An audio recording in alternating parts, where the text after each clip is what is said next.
Tree Talking Time is brought to you by Conkey's Outdoors and Stone Creek Hound Supply. Be sure to check them out for all your hound hunting needs.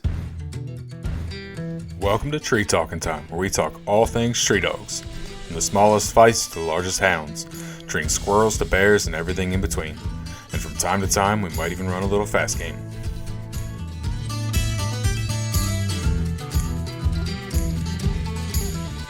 Welcome back to another episode of Tree Talking Time. Just want to give a quick reminder about the summer giveaway. In order to be entered, you have to buy a shirt from treetalking.com. If you've purchased a shirt from me at any point in time, from the very first sales at W all the way through now at treetalking.com, you are entered. Otherwise, make sure you get over there and buy your shirt to get entered. First place giveaway is an ultralight briarproof jacket from Stone Creek Hound Supply, along with a JC Custom Calls from Redfern Hound Supply, and a 1-year subscription to Full Cry.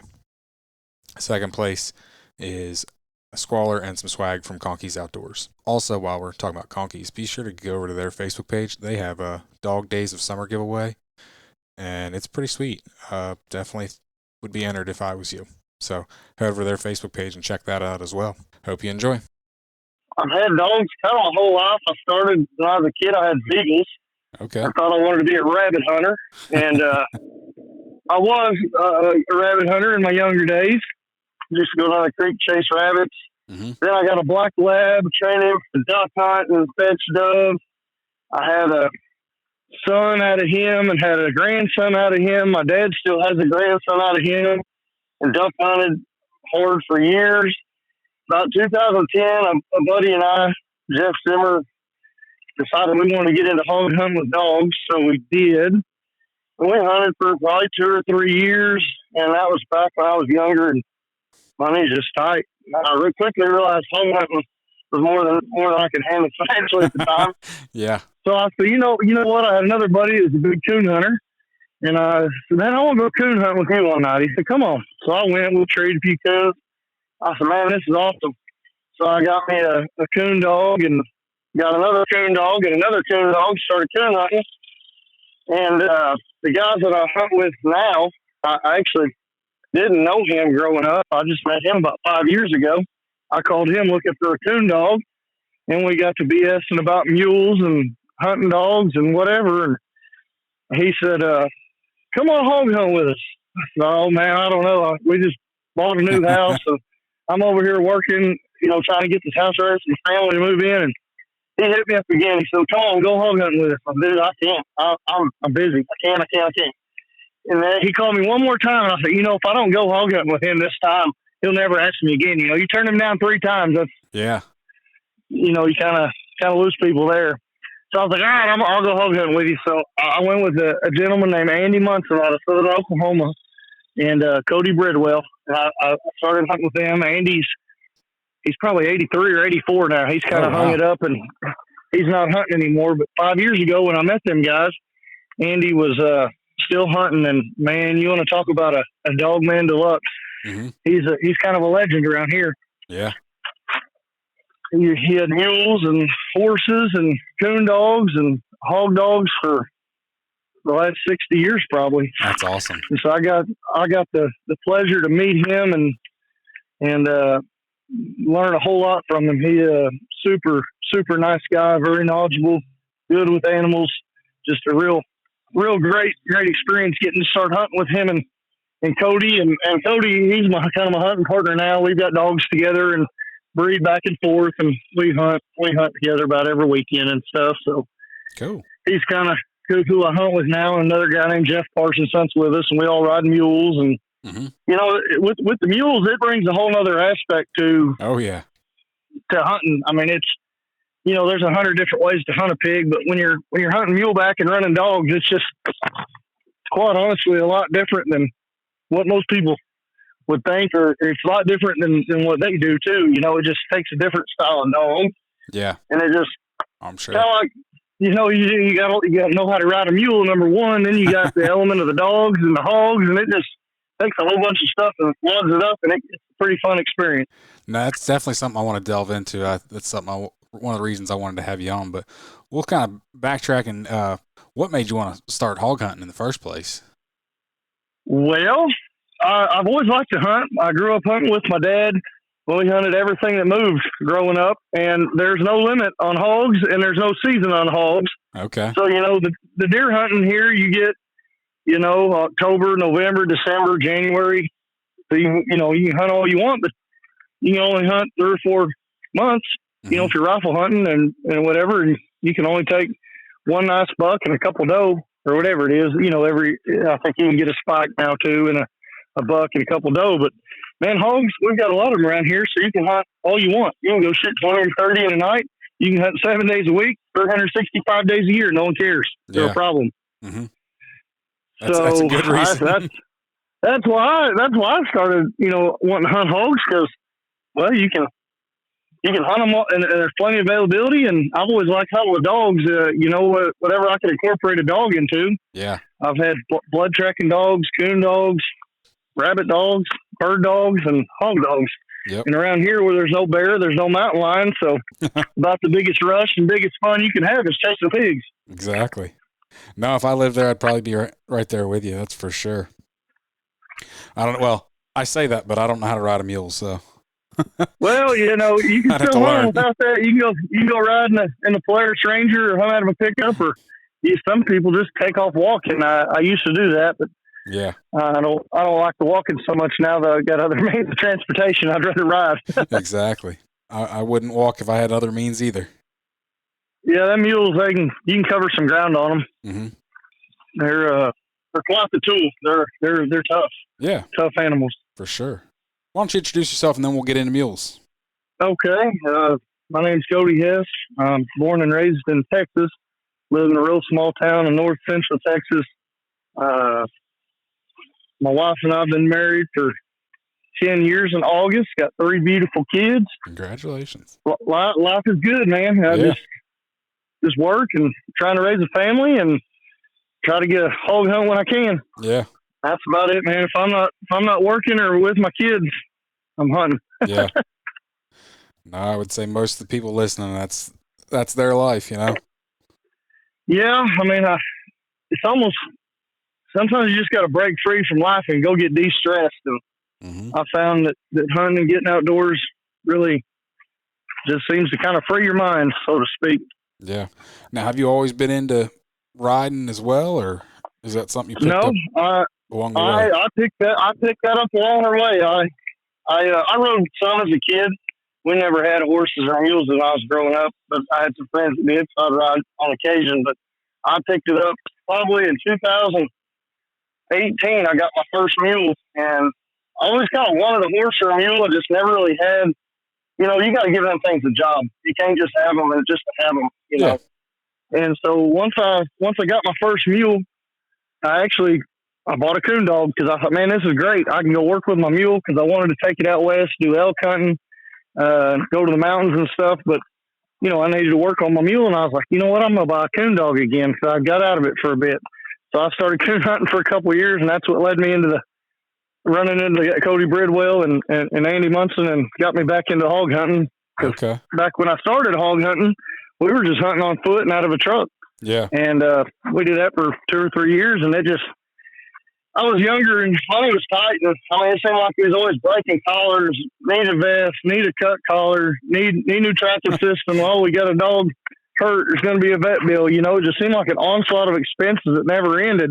Yep. And it's still about halfway is, but I'm in a different place in life now than I was when I was in my early 20s, and so it's okay now. Yep. Now, in my early 20s, I thought I had a little stint where I thought I wanted to get into protection dog sports.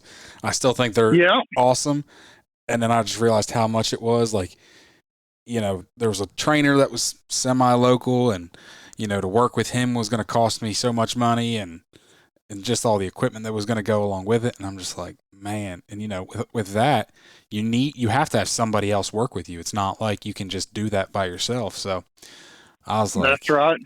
Same thing. I was in my early 20s, young, dumb, single. Well, I was dating a wife, but, wasn't married yet, but just didn't have the money to do it. So I stuck with hunting dogs. Coon hunting, you buy one dog, you buy a tracking collar, and you go.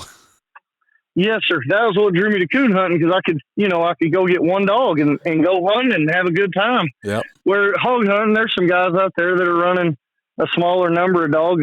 Some people like to give me a hard time because I like to run 6, but I don't know. That's kind of related to guns. I mean, yeah, you don't need a bunch of guns, but if you like them, you may as well have them. Exactly. I don't know. I like running 6 dogs. It suits the program that we kind of run. We run 4 bay type dogs that find a pig, range out, find one. Mm-hmm. They blow up. A couple of running catch dogs join the race and try and get it shut down. Good deal. And works good for us. Mm-hmm. But yeah, it's you got to feed a bunch of dogs. That's the negative, but that's part of it. Yep. Now, the dogs you're hunting now are the same style dogs you were trying to hunt back when you first got into it, or completely different? Yes, and no. So when I first got into it, we were running a lot of blackmouths and blackmouth crosses and Catahoula crosses. Okay. In the last 5 years, I've kind of started trying to run half hound, whether it's half hound Catahoula, half hound blackmouth, half hound English pointer. Okay. Just anything that's half hound. You start getting into the full hounds, it seems like the dogs get a lot rangier, and it seems like their bottom's a lot bigger. And the country that we hunt here, well, I don't have 50,000 acres I can roam around on. A lot of the places I get 100, 1,000 here, 1,000 there. So I don't need a dog that takes a 24-hour track and runs 5 miles before they get it bayed.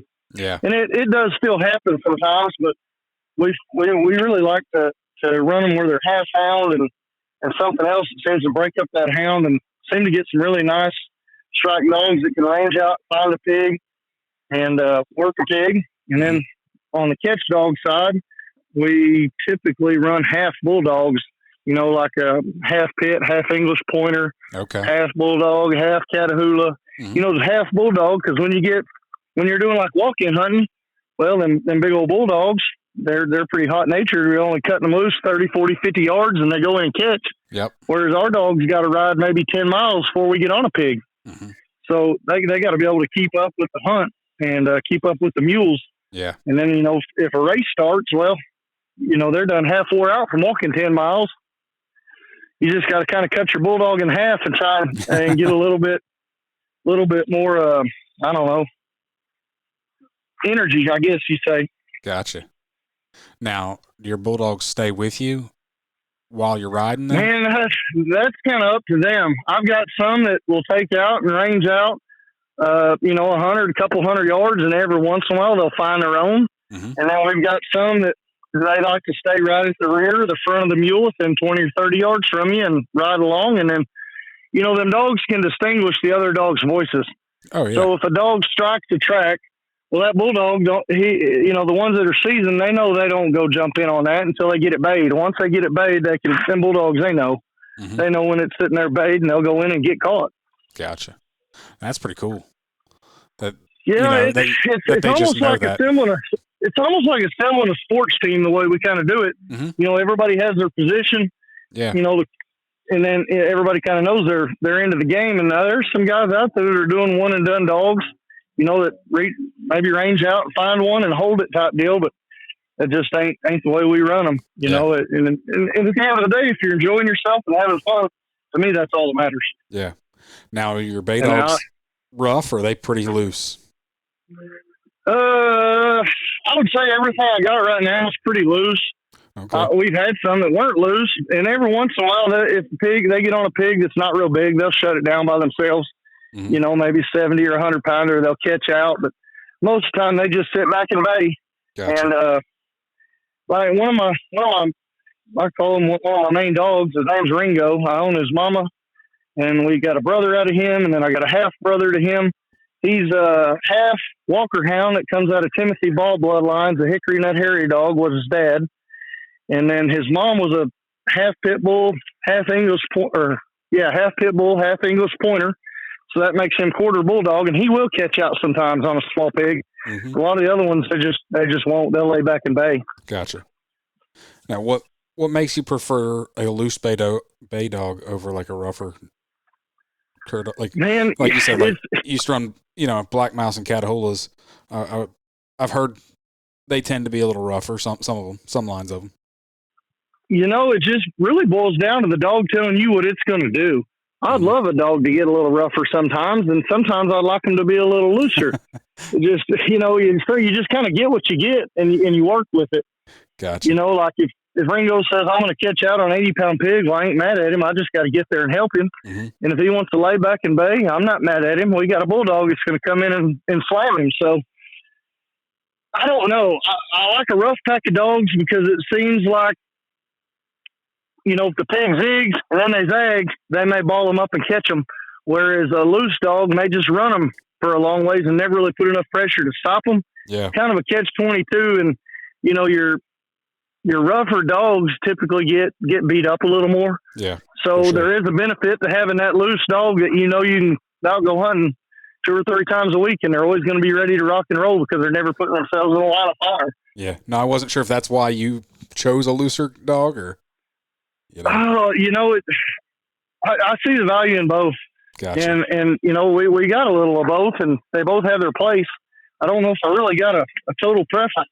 Okay. If you're gonna run one dog that's rough, you may as well have a few other ones that are rough to go with it, and then they'll shut it down. But if you're gonna run one rough dog with a bunch of loose dogs, you may just end up busting bays. You kind of just got to assemble your team based off of what you're given. Yeah, makes sense. We got probably, I don't know, typical season, we probably have 10 to 12 dogs we kind of filter through and hunt. And always try and kind of have some up-and-comers coming around. Like Cody's got, I don't know what he's got in his house right now, 6 to 8 dogs probably, and I've got 6 here at the moment. So we always kind of try and keep enough dogs around where we can go make a hunt. Mm-hmm. For sure. Which it's more costly to feed them. And, a lot of folks are just running them one and done type dogs. And I only got to feed it one dog. Yeah, I know, but I like looking at 6 of them. I like listening to them bark. Yep. I like listening to a bay. Just all what you like. It's just there ain't a right or wrong. It's just whatever you prefer. Yep. Now, are your dogs open on track? Or are they semi-open? What are they? Being half hound? We've got a mix of both. We got a female English pointer walker crossed up, and she's as open as it gets. She rigs out of the truck. She blows the top wide open. She gets a whiff of a track, she's going to blow up. And then, like my dog Ringo, if he's barking, he's looking at something or he's got it in his sights. Okay. He's running something that he can see, or he's bait if he's barking. And I got another dog, Brute, that's the same way. He don't open up unless if Brute saw him barking on the garland or you hear Brute barking, there's a pig. Gotcha. Do you have a preference? And so I don't really have a preference. No, I mean I personally like listening to the dogs bark. So if they open up, it don't hurt my feelings at all. But I'm not going to kick a dog to the side because it don't open up or it opens up. Mm-hmm. It don't make me a difference. I like listening to them talk. I like listening to them run. I like listening to them bay. So it don't make me a difference. I just know that's a kind of a big debate within in the hog hunting world is, silent versus open dogs. And I would say from what I have seen, the silent community is probably a little bit stronger. More people prefer a silent dog. Yeah. I mean, I see the value in both ways, but I don't find it to make any difference. We almost always have a loose dog and a loud dog in the pack. Okay. I mean, even if they're all not going to strike a track and blow the top, we always have one dog in there that will.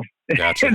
we still consistently catch hogs, and we get outrun, and it just happens as part of the game. Yeah. And we hunt a lot on the Red River. Okay. And that river throws them dogs or loops from time to time. Our pigs get pretty savvy if you hunt the same area regularly, and there ain't no way to guarantee it because I ain't got the pig marked on a Garmin. Mm-hmm. But I know there's certain pigs that have run us across the river within a couple hundred yards, the same time of day, the same spot on the river, and I figure it's the same pig. They get smart. Oh yeah. No way to guarantee that, but just I feel like we run that same pig that crosses that river at that same spot several times, and one of these days maybe we'll catch him. But now we get outrun like everybody else. Anybody that tells you they never get outrun, they either A, ain't hunting much, or B, they're lying. Exactly. Now, but it does happen. Mm-hmm. Oh yeah. Conkey's Outdoors is proud to be a sponsor of Tree Talking Time. Family, hunting, tradition is the Conkey's motto. They understand the importance of passing down the tradition of hound hunting. They are a family-owned business that treats you like family. They also understand the importance of having the gear you need when you need it. Conkey's carries everything for your next hunt, and it ships to your door quick. They also offer great warranties on all tracking systems and financing options. Check them out at conkeys.com. You can also use the code TreeTalkingTime5 in all caps to save as well. Now, you were saying about with the mules adding that a whole other level of complexity. Like, walk through like an average hunt? What's that look like with the mules, the dogs, everything? Well, so typically I'm up at 4:00. I got my mule put in a lot the night before. I'm up at 4. I go saddle my mule, get it loaded in the trailer.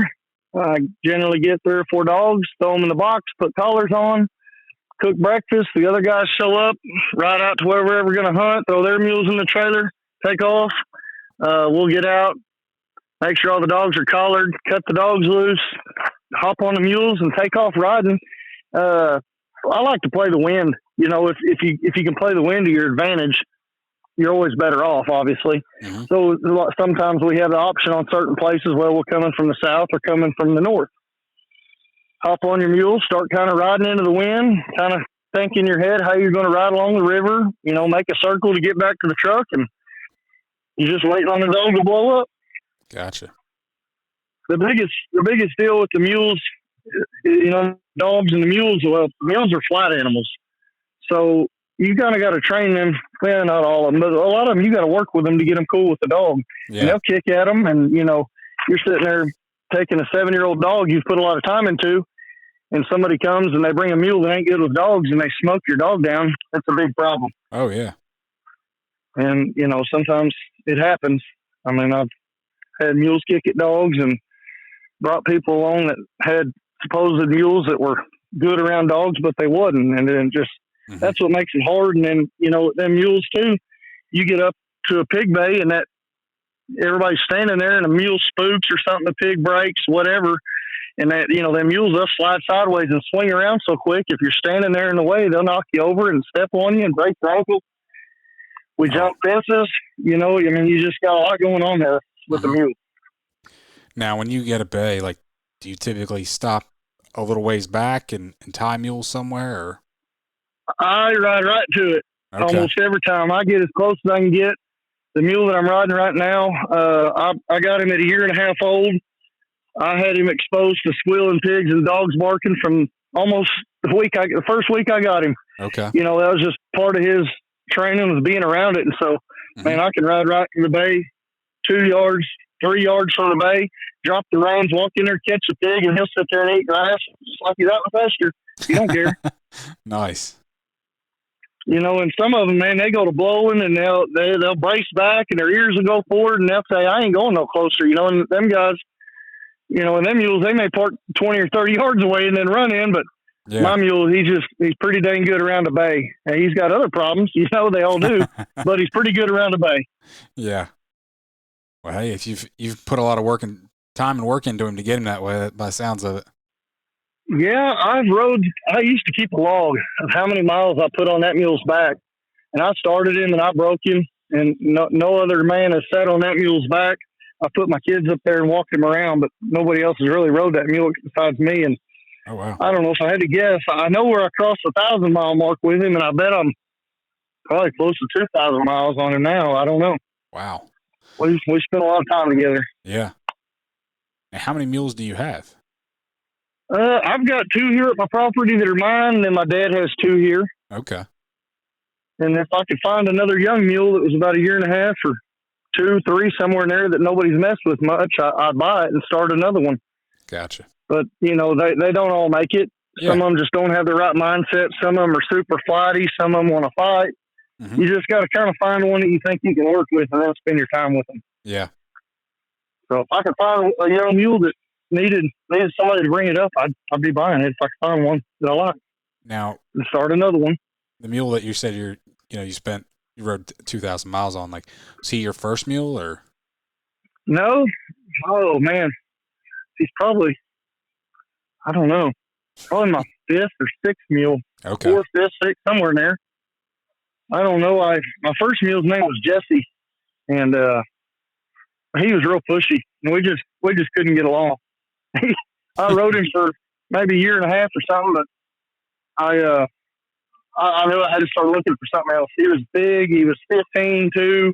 Probably weighed 1,300 pounds. He was just a lot of animal. Yeah. And I started looking for something else, and I bought a mule named Milo, and he was a good mule. I sold him to a lady that lives in Arizona, and they're doing really well. And then I started a couple other ones, and then I think I got Bart after Milo maybe, and then I started a couple other ones and didn't really like them other two that I started and moved them down the line and just think found another one that I really wanted to fiddle with. And both my mules are young. I mean, their service life will go into the high 20s and 30s, and both my mules are, let's see, he'll be 6. So he just turned 6 in June. Okay. If you go by his actual birth date, and my other one's right there with him. She's 6 or 7. So, Yeah. I mean, I've got a lot of time left in both them animals. Oh, for sure. They're able to carry me and my kids for a while, so I'm ready to pull the plug and an old man. Yeah. No, that's awesome. And that's one nice thing about, like you said, you get a lot more time out of them versus, dogs unfortunately don't live near as long. No, they don't. Man, it sucks because by the time you see what a dog's capable of and get them going and put the time in and you know what you got, then they're about headed towards the decline stage. They just don't get, especially hog dogs. You guys that coon hunt, or some of the lion and bear hunters, I've heard of people hunting dogs till they're 12 and 13 years old, but these big dogs just get beat up on a little bit more than them sometimes. You don't see many of them get that old. Yeah. Some of your strike dogs that are loose, perhaps, but it's just they just you don't see many people hunting hog dogs that long. No. It's very rare. Yep. Yeah, by the time you get them up and going, then they're getting old. Yeah. Now, one dog I noticed on your Instagram is got a wiry coat. What is that? That dog was. Let me think. He's no longer with us. Oh, okay. He didn't make the cut. Gotcha. But he was half bird dog of some sort, a Dratar. Okay. And then he had some bull terrier in him, and then some American bulldog. Okay. Now I hunted him towards the end of last year. I just could never get him. I could never get him excited about it. He wanted to stand and look at things, and he didn't want to be a part of. So I don't know. I just chose to not let him be a part of the team. Now I know a guy that's got a brother to that dog, and he loves that brother, and the brother's finding pigs, and he'll commit, and he's doing fine. I just didn't get mine to do it. Yep. No, like I said, he just kind of stood out as I was scrolling through your Instagram. Yeah, he was a cool looking dog. I mean, he's got a lot of character, and he's neat. And the people that bred him are having good luck with his brothers, from what I understand and gather. And unfortunately, they just don't all make what you would put on your 18 type deal. Yeah, no, I completely understand. And so, and it ain't nothing to discredit them or their dogs or breeding. Just heck, I'll make a breeding, and I don't like my own dogs I breed a lot of times. Just they don't all work out. Yeah. No, I just had a pretty in-depth conversation with a friend yesterday about that. So, completely understand. Yeah, I wish they all did work out. I mean, even the stuff you breed that you own both the parents, you know what they're capable of, and you put the time in and train them and get them going, and just not what you want, or not doesn't make the bar. Yeah. That wasn't what their parents are, that deal. Yep, for sure. Well, we definitely need a good hog hunting story or two, one or two at least. Oh man. Gotta think about that. Gosh dang, there's been a lot of them. Oh, I'm sure. All right, so it took me a bit to think about this, but my favorite hunt out of all the hunts I've ever been on was when I got to take my son on his first hog hunt. We were hunting a place out north of town, and it was a buddy and his son and me and my son, and we turned dogs loose, and we jumped a mob of pigs, and I can't remember how many there was. There were several. And anyways, kind of dogs took different directions. Well, I got a dog I call Ringo, and I own his mother. And I had both of them that night, and Ringo took a pig down. I didn't know what it was. I just knew he took a pig. Anyway, he blows up down there in this canyon, and he's probably 300 or 400 yards away, and I've got Ruby on a leash. We were hunting out of the buggy because with the kids along, it's just mules are just There's Yeah. too much going on to bring kids. How old are the kids? My buddy's son was probably 8 at the time, and Case was 2.5. He was definitely young, probably too young, but I just couldn't help myself. I wanted to bring him, and he wanted to go, so we're gonna make it work. There you go. So we get bait down off this. It's a big rock face cliff. You got to kind of slide down on your butt for probably 30 or 40 feet. You kind of go down in this canyon. So I got my son on my chest, kind of carrying him. There's briars, and we're weaving through them and whatnot. And I got Ruby on the leash, and she's not giving me a hard time, but still just kind of a lot going on. Yeah, for slide sure. down a rock cliff with your son on you. And so we get down in there, and it's dark, and I got my headlamp on, and I see Ringo just baying this boar. He's probably 175, 200-pound boar. Nothing real big, but, just a nice fighting-sized boar. Yeah. So I unclip Ruby. She flies in there. Now, this is Ringo and Ruby. That's a mother and son. Mm-hmm. So that's why that story also is kind of special, because Ringo, I bred that litter and raised him up. And, it's just kind of awesome watching your dogs that you brought up and that you raised and doing their thing. And then Mom went in there, Ruby, she went in there and got caught. And that pig's flinging around in circles. And I told my buddy, I said, I got to go help the dog. I said, go hold my son. He said, no problem. So I get in there and get the pig caught, and he comes up with the kids. And anyway, my boy was just enthralled. He thought that was the coolest thing ever. That was probably the most meaningful and fun hunt, just because of who was there and how it happened. I had a mother and son pair of dogs, the only two dogs that was there with me, get the job done. And I started her, brought her up. I picked her up. She was free, actually. I got her when she was a year and a half old, never been hunting before. She was somebody's pet. Nice. They couldn't handle her anymore. And she come out of hunting stock. So, a buddy of mine, Cody Bridwell, got the dog, give to him and me. And I kind of took her under my wing, and I was there for her first pig she caught. Now she's probably, gosh, I don't want to tell a lie, but she's probably caught somewhere in the neighborhood of 300 to 400 pigs, maybe 500 if I don't know. Nice. She's been a big part of hunting the last 4 or 5 years. Mm-hmm. And so the son out of her finding and baying the pig solo, and then her catching it, and then my boy with me. Not real hard for me to figure out which was my favorite hunt once I had time to really think about it. Yeah, no, that's awesome. So I went back out there the next day. I couldn't carry that boar out or do anything because it was kind of down this, cliff and draw canyon or whatever. And so I went back out there the next afternoon after work, and I cut that boar's head off and hiked it out of there, and I boiled it out. And now Case has it in his room as his first hunting trophy. There you go. That's pretty cool. So I actually got to take him out Saturday morning. It was 68 degrees, and so him and I went out Saturday morning, took the dogs out, and caught about a 7,500-pound little pig, and got it done real fast, and got back to the house quick and beat the heat. Nice. How old is he now? He will be 4 in August. Okay. He's right behind my youngest then. Yeah, man, it sure is fun. He's been hammering on me to go here. Yeah, let's go hunt. I was like, dude, we can't hunt. It's 85 degrees first thing when you wake up in the morning, if not closer to 90. And during the middle of the day here in August, it's been, or in July and at the end of June, it's been, I don't know, 95 to 100 every day. Yeah. So it just ain't real conducive to going and running dogs. So. Oh, for sure. But we got that little front blew in Saturday morning, and we took advantage of it. He's been begging me to go, so we made it happen. There you go. No, that's awesome. Getting the next generation started. That's all about. Yeah, I hope he digs it. I mean, my dad brought me up hunting, and he had me on his back going in the woods. And, I still got the hunting bug, but my flavor has changed some. Mm-hmm.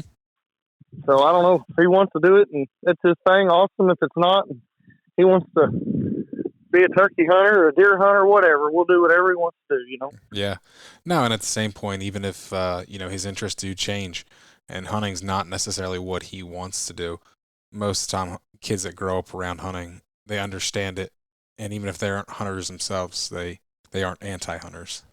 Well, that's exactly right. He'll have quite a wide range of experiences growing up, and, I think he'll take to it because he's 4 years old almost and just begs to go. So yeah. I don't think I got to worry there. I just, sometimes when you take kids along, they change flavors. Like my dad was big into deer hunting, and I don't hardly care to deer hunt. I haven't deer hunted in probably I shot my last buck with a bow in 2010. Oh, wow. That I really was hunting hard for. I wanted to shoot a buck with my bow, and I put the time in that season. I hunted and scouted and did all the stuff. And since then, I've shot a few deer riding around feeding cows and stuff just to have something to eat, and jerky and stuff like that. But I hadn't really seriously deer hunted in 14 years. Yeah. And that was our big deal when we were growing up, man. My dad was a diehard deer hunter. We turkey hunted too, and we did all kinds of outdoor stuff. But deer hunting was his passion, and he brought me up doing it. And I shot a really nice buck when I was probably 14. I shot a bigger buck than most men in our county have shot in their lifetime. Maybe it spoiled me. I don't know. Yeah, exactly. You got spoiled young, so that it didn't quite matter as much later on. No, but I still got the desire to get in the woods and go hunting and get outdoors, and hopefully he'll have the same mindset. Yep, hopefully. Stone Creek Hound Supply, a family-operated business, boasts over 50 years of involvement in hounds. For over 2 decades, they've been dedicated to supplying high-quality hound gear. Their reputation is founded on unparalleled quality and exceptional customer service. Crafted from U.S. source materials, Stone Creek clothing is meticulously manufactured right here in Pennsylvania. Through their commitment to excellence, many of their customers have become lifelong friends. What's the best dog you've ever owned? Best dog I've ever owned for pig hunting, or just overall? Yeah, for a hog dog. The best dog I ever owned is sitting here at my house still. He's a 7-year-old half Catahoula, and what is Brood? Brood's half Catahoula and half Walker Hound. His mama was a Walker Hound. Okay. And his dad was a leopard Catahoula dog out of northeast Oklahoma. He's 7 years old. He's got bottom end. He's got a good nose. He don't lie to you. He's got a handle on him. Just a super stellar dog. Man, he's a real deal. And I know there's some better out there. But he's the best one I've had the pleasure of handling and owning. Yeah. And it's so hard. Everybody says, oh, my dog does this, my dog does that. Well, it's hard to compare apples to apples and oranges to oranges. And, a lot of it's just personal. A lot of it's just personal preference, at the end of the day, if I look up and say, man, I'm happy, then that's all that matters to me. Somebody else may take that dog and go, he's all right. But maybe he is just all right. But in my mind, he's pretty dang good, Yep. No, I'm right there with you. And I've said it more than once on this podcast that it's kind of the way mine are. Mine wouldn't please most, but they suit me. Yeah, that's all that matters. Man. I've actually got a pretty dang good track record on, a lot of people get dogs hurt and killed. It's just part of the game. Unfortunately, it's a rough game. Sometimes dogs take hits and they don't make it. I've only lost 2 dogs in about probably 700 pigs. Oh, wow. Because, with them mules, we're able to get there very quickly and be on top of it. Mm-hmm. And so you can kind of get there and help your dogs out quicker than, if you turn it loose, just let them run. It may take you a while to get there if they're hooked up. Try and stay real close to them. I had an English pointer and bulldog cross. His name was Larry, and he was the hardest hitting catch dog I've ever owned. He was rock solid. And he passed about, I guess it was not this last season, but the season before. We caught a pretty good boar, and he was, I don't know, probably 250-ish somewhere in there. Real big old nice rank boar. And I don't know what happened. I watched Larry hit him, and he hit that pig so hard that it I don't know, it rattled his brain. He got a concussion or something. Oh, jeez. I ended up, his legs fell out from underneath him, and he couldn't walk. And I picked him up and carried him and brought him to pickup, and I tried to get him right, but I ended up not being able to. Yeah. So he was a very good catch dog. If you're looking at the catch dog side of things, he was awesome. He'd hit hard and he'd stay caught. He's tough. He is a little bit leggier because he had that English pointer in him. Yeah. It's a real nice dog. Wish I had 10 of them. Yep. Unfortunately, when you get a good one, it's like you try to replicate them and it doesn't always work. No, it doesn't always work. You try. I've got a female here right now that I'm planning on breeding to. She's a full bulldog, and I'm going to breed to her and cut her in half. I got a dog that is actually 5/8 hound and 3/8 bird dog that I'm going to breed to her. Okay. And have you ever heard of a gentleman named Keith Sutmiller? Yes, I have. That's where that dog comes from. We probably got 2 or 3 dogs that come out of his stuff. Okay. That are floating around and kind of intertwined with our stuff. And I got the chance to meet him probably 2 years ago or so, and man, he's a dog man deluxe. He's a real deal. Yes, he is. What's he do? Send you his squirrel dog calls? Yes, sir. yeah, he does. He sends us a squirrel dog and coon dog calls that don't make it for their program. He's got some other guys that get dogs from him, and we get them from them. And you know, I've actually bought 2 puppies from him that were just, you know, puppies, and they wasn't out of his line of stuff, but they were of similar nature. Yeah. That he was hoping to make an outcross for his stuff, but he's been great to deal with. He's a stand-up guy. Yeah. And then the dogs that we have had come from him have worked out very well, and we really like them. I've got 2 of them right now that are probably just turned 2 years old if I looked at the dates. They're real close to 2 years old. We hunted them hard last year, and it's a pair of them, a female and a male, out of 1 litter. Okay. And then they're turning out to be nice dogs. I really like them. Very nice. The last hunt of the season last year, we caught 5 pigs. We got back to the truck. The truck was facing into the wind. The wind was coming out of the north. And them 2 pairs, our old dogs, I done loaded them up. We're ready to go. Them 2 puppies took off into that wind, got about 250 yards away, and just blew up. Huh. And dang, let's go over there and catch another, you know? Yeah. And so I got Ruby back out, and we went over there, and the race started. And they took that pig 2.2 miles down to the river, and they got him bait up in some real thick stuff down on the river. And anyway, that was the last hunt of the season. We kind of pulled the plug.